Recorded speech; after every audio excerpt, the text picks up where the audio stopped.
सागर नगर निगम के गलियारों में इन दिनों चुनावी सरगर्मी वाली तस्वीर नजर आ रही, जहां पहली बार प्रत्यक्ष प्रणाली से नगर निगम कर्मचारी संघ के चुनाव होने जा रहे, जिसको लेकर कर्मचारियों में खासा उत्साह देखा जा रहा।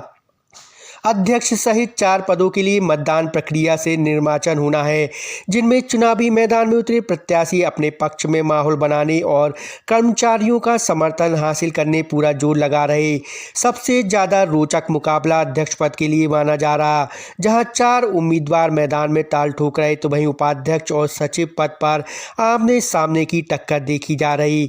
हमारी टीम ने जब पहली बार हो रहे चुनाव पर चुनावी मैदान में उतरे अपनी किस्मत आजमा रहे प्रत्याशियों से चर्चा की, तो उनकी प्राथमिकता जानी, तो अध्यक्ष पद के दावेदारों की अलग अलग राय सामने आई, तो वहीं अन्य प्रत्याशियों का अपना मत था।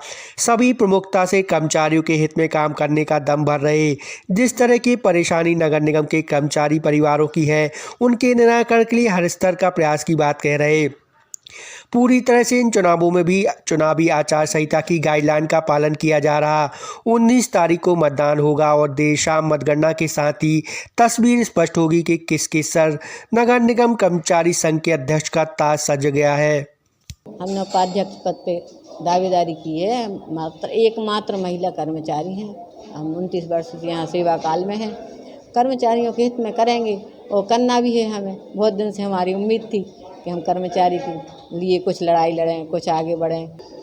कर्मचारियों के हितों में काम हो। नगर पालिका निगम में बहुत से पद खाली हैं और खाली की अपेक्षा ये है कि कम 84 कर्मचारी जो मस्टल पे हैं, उनकी कई जगह नियुक्ति हो चुकी है, उनकी स्थायी बन गई, लेकिन अपनी सागर नगर निगम में नहीं बन पा रहे हैं।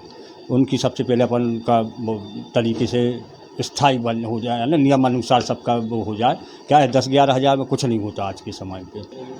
परिषद द्वारा 1-2 बार प्रस्ताव बना के भेजाए गए हैं कर्मचारियों के लिए। वो रिटायर भी होते हैं, हर माह 3-4-6 कर्मचारी रिटायर हो रहे हैं। जनसंख्या भी कम होती जा रही है और काम बढ़ता जा रहा है। नगर निगम का प्रभावित तो होता है, तो क्या प्लेसमेंट के उससे आधार पे अभी प्लेसमेंट से कार्य करवा रहे हैं सब, यानी लगा के, लेकिन वो कार्य पूरा नहीं हो पाता है।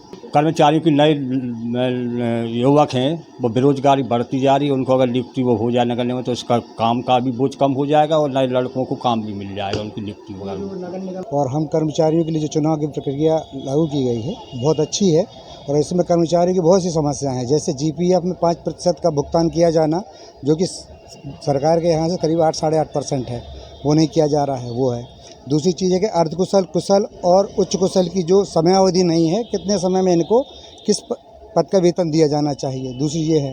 तीसरा ये है कि जो कुछ कर्मचारियों को वेतन हड़ताल के कारण काट दिया गया है, सफाई कामगारों का, वो वेतन दिया जाए। ये हमारी प्राथमिकता रहेगी, और सभी कर्मचारियों को नियमितीकरण करने के लिए जो भी उचित व्यवस्था होगी, बातचीत के जरिए प्रयास किया जाएगा। क्या है, हमने हमेशा से कर्मचारियों के हित की लड़ाई लड़ी है। जब हम 2008 में दैनिक वेतनभोगी कर्मचारी संघ के अध्यक्ष थे, जब भी हमने नियमितीकरण की मांग रखी, समस्त कर्मचारियों के साथ भोपाल पदयात्रा की, सागर से भोपाल तक, जहाँ आप लोगों को भी जानकारी में है। और शुरू से भी हमने कर्मचारियों के हित में ही लड़ाई लड़ी है, और मैं लड़ता रहूँगा और लड़ूँगा। मुझे क्या है, कोई भी सीट की वो नहीं है कि हम कोई सीट पर बैठ कर पैसा कमाएँ, लूटामारी करें। निगम में जो सीटों पर बैठ कर पैसा कमा रहे हैं, लूटामारी कर रहे हैं, इनको वही लालच है कि हम सीट पर बैठे रहें। अपन को सीट पर बैठने की ज़रूरत नहीं है। हम तो जहाँ नौकरी कर रहे हैं, ड्यूटी कर रहे हैं, हमारी 22 सीट चाहिए। अभी हमने अपने जीवन में पैसा को महत्व नहीं दिया है। और नगर निगम में कर्मचारियों को पैसे लगते हैं। कर्मचारियों को नगर निगम में स्थापना में जो बैठी हैं हमारी मैडम, इनको नगर निगम कर्मचारी अगर रिटायर्ड हो जाने को अगर कोई काम पड़ता है, तो फाइल जब सरकाती हैं, जब पैसे उनके हाथ में मिल जाते हैं। जहाँ हमारे तो नगर निगम में स्थिति है, यह कार्य पूरा हमें बंद कराना है अध्यक्ष बनने के बाद। कि नगर निगम में जो पैसे का लेन देन चलता है, कर्मचारियों के लिए भी काम कराने में पैसे लगते, वो हम सब बंद कराएंगे। यह मेरी पहली प्राथमिकता रहेगी।